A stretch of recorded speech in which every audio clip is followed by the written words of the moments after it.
क्योंकि आज बायोमैग्नेटिज्म के बारे में दुनिया में अवेयरनेस ना के बराबर है। लोगों को मालूम ही नहीं मैग्नेटिज्म क्या है, लोगों के पास नॉलेज की कमी है, और नॉलेज की कमी होने के कारण लोग इस मैग्नेटिज्म को समझ नहीं पा रहे, और समझ भी रहे तो अलग अलग एंगल से कंफ्यूजन क्रिएट हो रहा है।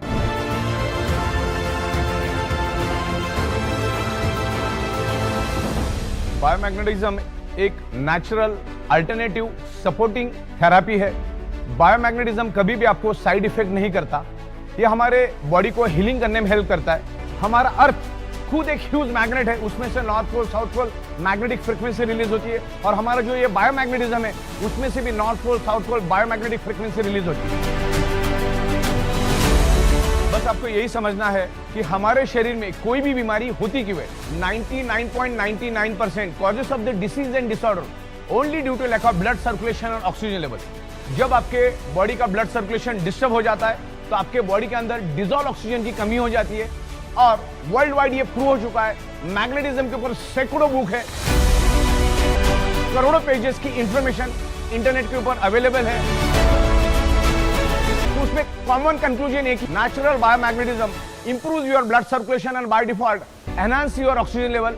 अगर आपके बॉडी का ऑक्सीजन लेवल अगर परफेक्ट है तो आपके ब्लड सेल्स हेल्दी रहेंगे, ब्लड सेल्स हेल्दी तो organ part healthy, organ part healthy तो body healthy, blood cells unhealthy तो organ part unhealthy, organ part unhealthy तो body unhealthy, blood cell dead तो बॉडी डेड। तो सिंपल है, अगर कोई भी बीमारी हमारे शरीर में होती तो उसके रूट कॉज को पहले समझो। जब तक आप आपके ब्लड सर्कुलेशन ऑक्सीजन लेवल को ठीक नहीं करोगे, आप उल्टा लटक के डिस्को करो या दांडिया करो, आपके शरीर का प्रॉब्लम कभी भी रिवर्स नहीं होगा। अगर होगा, मैग्नेटिज्म किसी बीमारी की दवा नहीं है। मैग्नेट आपके शरीर के ब्लड सर्कुलेशन को बैलेंस करने में हेल्प करता है, और बाय डिफॉल्ट आपके शरीर में ऑक्सीजन का प्रमाण बढ़ता है। हमारा शरीर, हमारा पूरा का पूरा शरीर ब्लड सेल से बना है, और ब्लड सेल्स को जिंदा रहने के लिए चाहिए ऑक्सीजन। ये नाखून, ये बाल, ये स्किन, ये हड्डी, जो टोटल बॉडी के अंदर के हमारे 78 organ parts completely blood cell से बने, और प्रॉपर प्रोपोर्शन में अगर ब्लड सेल्स को ऑक्सीजन मिला तो हमारे ब्लड सेल्स हेल्दी रहेंगे, और ब्लड सेल्स हेल्दी तो organ part healthy, blood cells unhealthy तो organ part unhealthy, blood cells dead तो बॉडी डेड। बस सिंपल, हम अगर ब्लड सेल्स को समझ पाएंगे ना तो आगे का समझना हमारे लिए आसान हो जाएगा। ब्लड सेल्स, कोई दुनिया की कोई भी बीमारी सबसे पहला ब्लड सेल्स में एंटर करती है, और ब्लड सेल्स के जरिए पूरे शरीर में वो बीमारी फैलना शुरू हो जाती है। तो ये ऑक्सीजन क्या है उसको हम समझते हैं, और हमारे ब्लड सेल्स को जिंदा रहने के लिए क्या क्या चाहिए। हमारी बॉडी को जिंदा रहने के लिए चाहिए nutritious, water, sun rays and oxygen, और सब कुछ मिला। पृथ्वी की मैग्नेटिक पावर नहीं मिली, जिंदा रह सकते। पृथ्वी की मैग्नेटिक पावर की वजह से, north pole south pole magnetic waves की वजह से हमारे शरीर के ब्लड सर्कुलेशन में पुल एंड पुश एक एनर्जी फोर्स डेवलप होता है। जो नाक से हम सांस लेते हैं, जो लेफ्ट और राइट लंग्स में वो ऑक्सीजन स्टोर्ड हो जाता है, जो हमारे शरीर का नेचुरल ऑक्सीजन का सिलेंडर है, उसमें से पूरे शरीर के अंदर ये ऑक्सीजन को फैलाने का काम मैग्नेटिज्म और आयरन करता है। अगर किसी का वजन 65 kg है, अगर किसी ह्यूमन बॉडी का वजन 65 kg है, तो उसके शरीर के अंदर तकरीबन 1,20,000 कैलोरीज होती है अप्रोक्सीमेटली। तो वो बंदे को एक दिन जिंदा रहने के लिए 2000 कैलोरी चाहिए, और उसके पास 1,20,000 कैलोरीज है, तो बंदा वर्स्ट केस में 60 days without any nutrition, without any food जिंदा रह सकता है। विदाउट एनी वाटर 15-16 दिन वर्स्ट केस में ह्यूमन बॉडी जिंदा रह सकती है। लेकिन ऑक्सीजन के बगैर हमारा ब्लड सेल्स यानी हमारी बॉडी चंद सेकंड भी जिंदा नहीं रह सकती। अगर किसी को डाउट है तो अपना नाक और मुंह खुद ही जोर से दबा के देख लो, आपको 40-50 सेकंड में ही जवाब मिल जाएगा। ऑक्सीजन उतना जरूरी है। मैग्नेट का, ऑक्सीजन का, आयरन का क्या कनेक्शन है उसके बारे में भी इन डेप्थ में आपको यहां पर समझाऊंगा कि मैग्नेटिज्म क्या है, मैग्नेटिज्म क्या काम करता है, इसको प्रॉपर हम समझेंगे। सबसे पहले हमारा हार्ट का फंक्शनिंग समझना है, और उससे पहले हमको यह समझना है कि अर्थ और हमारे बॉडी का क्या कनेक्शन है। हमारा ब्रेन और हमारा हार्ट, आप गूगल पे डाल के देख लो, हमारा ब्रेन और हमारा heart directly connected to earth magnetic frequency. पृथ्वी में से जो मैग्नेटिक फ्रीक्वेंसी रिलीज होती है, हमारा बॉडी उसको एब्सॉर्ब करता है। हमारी बॉडी के अंदर 50 लाख पोर्स है, 50 लाख पोर्स से हमारा बॉडी उस सराउंडिंग की मैग्नेटिक फ्रीक्वेंसी को खींचता है। जैसे ही इस हॉल के अंदर ऑक्सीजन मौजूद है, वैसे इस हॉल के अंदर पृथ्वी की मैग्नेटिक फ्रीक्वेंसी भी मौजूद है। जैसे आप ऑक्सीजन को देख नहीं सकते, वैसे आप मैग्नेटिक फ्रीक्वेंसी को भी देख नहीं सकते।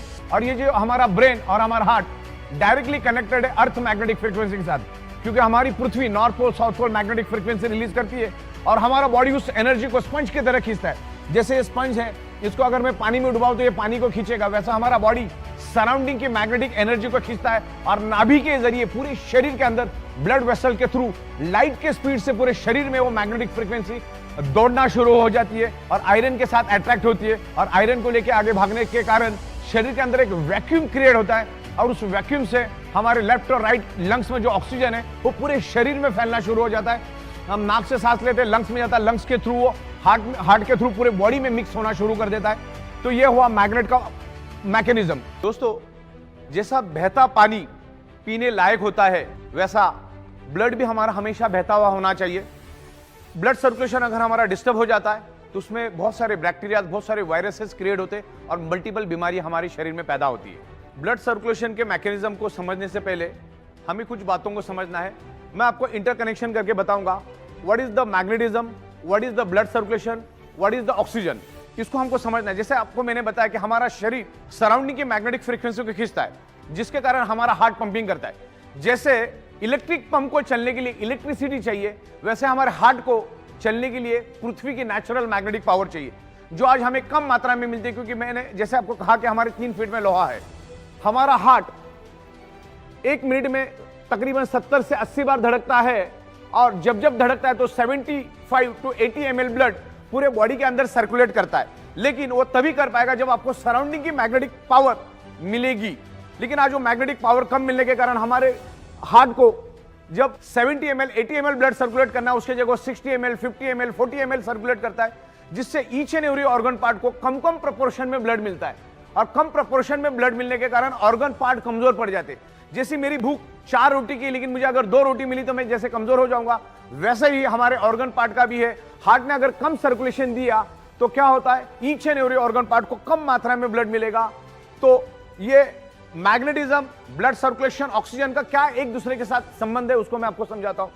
हमारा हार्ट पंपिंग करता है और पंपिंग करके each and every organ part को, each and every blood cells को ऑक्सीजनेटेड ब्लड सर्कुलेट करने का काम करता है। और जब उसमें से ऑक्सीजन फिनिश हो जाता है तो उसमें बचता है harmful poison carbon dioxide.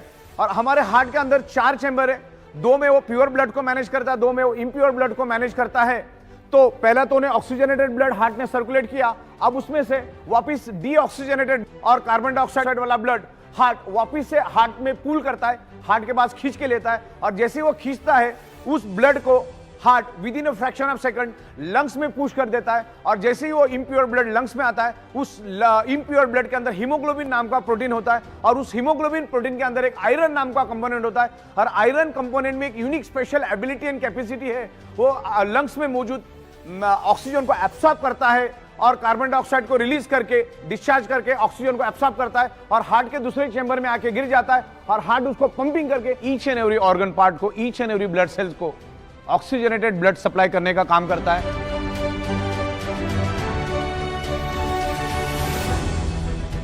Heart जब डीऑक्सीजनेटेड ब्लड यानी कार्बन डाइऑक्साइड वाला ब्लड लंग्स में भेज देता है तो उसके अंदर का आयरन ऑक्सीजन को एब्सॉर्ब करना शुरू कर देता है। अगर मैग्नेटिक इन्फ्लुएंस अगर मिलेगा, मैग्नेट की शक्ति अगर उस आयरन को मिलेगी, तो जहां पर वो अंदाजन 30 ml ऑक्सीजन एब्सॉर्ब करने वाला था या 30 ml ऑक्सीजन को बाइंड करने वाला था, उसके जगह वो 50% भी कर सकता है, 60% भी कर सकता है, 70% भी कर सकता है, 80%। यानी ऑक्सीजन मैक्सिमम मात्रा में वो आयरन खींचने की कोशिश करेगा अगर आप पे मैग्नेटिक इन्फ्लुएंस है तो।